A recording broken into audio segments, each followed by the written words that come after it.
Hello good morning. कसे आहात मंडळी? सगळे बरे असताल. आय होप सगळ्यांची छान अशी झोप वगैरे झालेली असेल.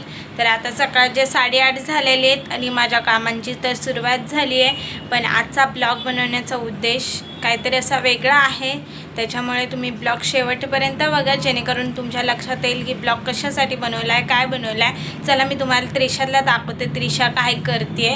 सकाळीच उठून बसली आहे हिला काय कामं नसतं, त्यामुळे पहाटे उठते आणि रात्री पण उशिरा झोपते, कारण तिला दिवसाचं झोपायचं असतं म्हणून. तर आता मला तिची नाचणी वगैरे बनवायची आहे. मी चहा वगैरे गरम करायला ठेवला. तर चला दाखवते काय करते ते. हे बघा कशी बसली आहे इकडे, उठून बसलेली आहे. आताच मी झाडांना वगैरे पाणी टाकलं. हे मामांनी नवीन आणलं होतं, शोसाठी लावतात ना वाटतं. ह्याची वेल छान अशी वरपर्यंत जाते. हे बघा आमचा कढीपत्ता, तुळशीचं झाड, आणि इकडे आमची त्रिशा ओरडतीये. ती म्हणते मला घे तू. हां घेऊ तुला. बघितलं का कशी ओरडतीये, घे म्हणते. तर मला त्रिशाला थेरपीला घेऊन जायचे, कारण तिची डोळ्यांची थेरपी आहे.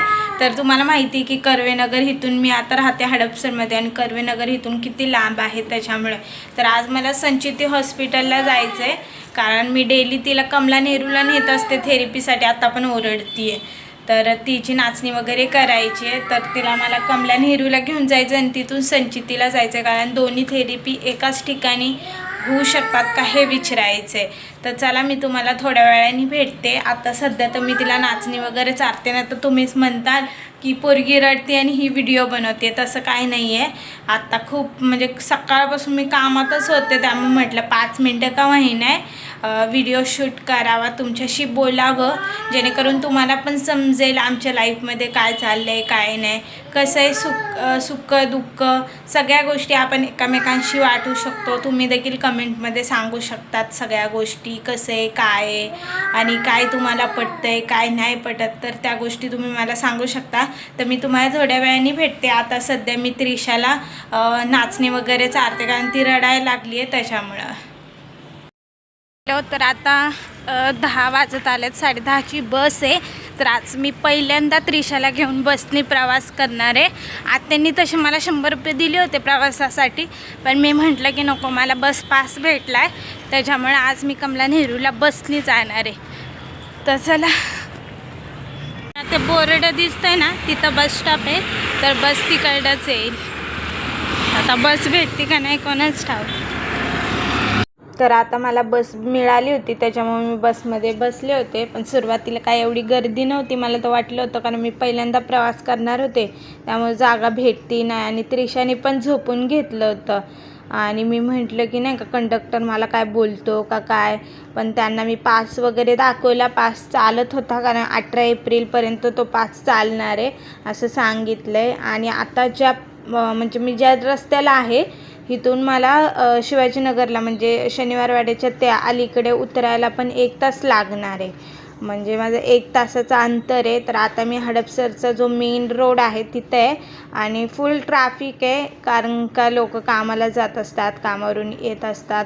तर फुल ट्रॅफिक आहे, आणि सिग्नल पण सारखं लागतात आहेत. म्हणजे हा आता पहिला सिग्नल आहे.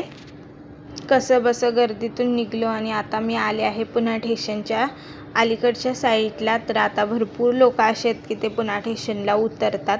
आणि आता 14 एप्रिल म्हणजे आपले सर्वांचे लाडके डॉक्टर बाबासाहेब आंबेडकरांची जयंती आहे, त्याच्यामुळे सगळीकडे तीच तयारी आहे. तुम्ही बघू शकता इथं पण तीच तयारी चालू आहे. आणि तिथून आम्ही थोडंसं पुढं निघालो, तर एवढी गर्दी, एवढी ट्रॅफिक, आणि मी पोचले होते. तर माझ्यासोबत जे काही लोक वगैरे होते, मी त्यांना सांगितलं चला माझा एक व्हिडिओ घ्या म्हणून. आणि ह्या सगळ्या आमच्या इथल्याच दिदी लोक होत्या. हाय गाईज, आम्ही सगळेजण चाललोय कॉलेजला. आज आमचा पहिला दिवस आहे, आणि आज आलेले आहे त्यांच्या बेबीला घेऊन. फायनली मैत्रिणी सगळ्या गेल्या स्कूलला. मैत्रिणी नव्हत्या, आमच्या इथल्या छोट्या छोट्या दिदी होत्या, तर सगळ्या कॉलेजला गेल्या. त्यांच्या आज पहिलीच पेपर आहे, आणि मी आले आता दवाखान्यामध्ये त्रिशाची थेरपीसाठी. हे बघा किती गर्दी आहे आज इथं. काही केस पेपर वगैरे काढायचं नव्हतं, कारण मागच्या वेळेचं माझ्याकडे केस पेपर आहेत, त्याच्यामुळं आपल्याला आता जायचं थेट सरांकडे किंवा मॅडमकडे. तर आता त्रिशाची थेरपी चालू झाली होती, तरी मॅडमची आणखीन झोप झाली नव्हती. मॅडम फायनली माझी आणि त्रिशाची आमची म्हणजे ही जी थेरपी वगैरे झाली, आता इथून आम्ही निघणार आहे संचिती हॉस्पिटलला. तर आता मी पुढे जाणार होते संचितीला, त्याच्यामुळेच आता मी आले आहे. त्रिशा झोपेतून उठली, मम्मा पिलू आमची मम्मा. मग आता मी कुंभारवाड्यातून निघाले होते. पुढे आता मला जायचं होतं मनपाला, कारण का एवढ्या लांब मी चालत नव्हते जाऊ शकत. म्हटलं संचितीला जाण्यासाठी मला भोसरी, वाकडेवाडी किंवा कुठली तरी बस पकडून जावं लागेल. त्याच्यामुळे आता मी मनपाला आले आहे. म्हणजे हे तुम्हाला माहिती असेल पुण्यातलं. फायनली आता मी मनपाला आलेली आहे. इथून आता मला संचितीला जायचं, त्यामुळे शिवाजीनगरची बस पकडावी लागेल. चला, मनपा मेट्रोचं मोठं स्टेशन, इथून मला भेटेल बस. तर मला भोसरीची बस भेटली होती. गर्दी काय एवढी नव्हती, आता कमी झाली आहे गर्दी. पहिला खूप असायची आम्ही लहान असताना. तर आता बस इथून निघालेली आहे. हे बघा, फायनली आपण आलो. बस स्टॉप मागं राहिलं.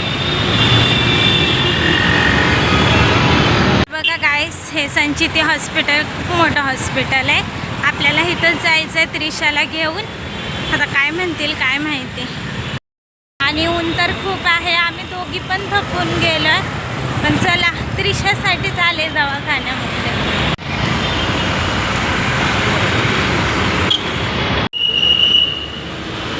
गणपती बाप्पा मोरया, मंगलमूर्ती. तर आम्ही डॉक्टरांना वगैरे भेटलो. त्यांनी सांगितलं 600 रुपये चार्जेस सांगितल्यात विजन थेरपी आणि फिजिओथेरपीसाठी. आणि त्यांनी त्यांच्याकडचं कार्ड देखील दिलं आहे. तर बघू, जसं वेळ जमेल तसं त्रिशाला थेरपीसाठी इथं घेऊन येणार आहे. छान आहे दवाखाना वगैरे, कदाचित छान ट्रीटमेंट पण भेटत असेल लहान लेकरांना. तर बघू, जसं वेळ भेटेल तसं हिला थेरपीसाठी संचितीला आणणार आहे मी. आता तर माझं इथलं सगळं काम झालं आहे. तर ब्लॉग इथं संपेल, कारण मला आता इथून परत बस पकडून आपल्याला हडपसरला जायचं आहे. ते आता काही मी ह्या व्हिडिओमध्ये दाखवणार नाही आहे. पण व्हिडिओ कसा वाटला लाईक करा आणि चॅनलला सबस्क्राईब करा. बाय बाय, भेटूया नेक्स्ट ब्लॉगमध्ये.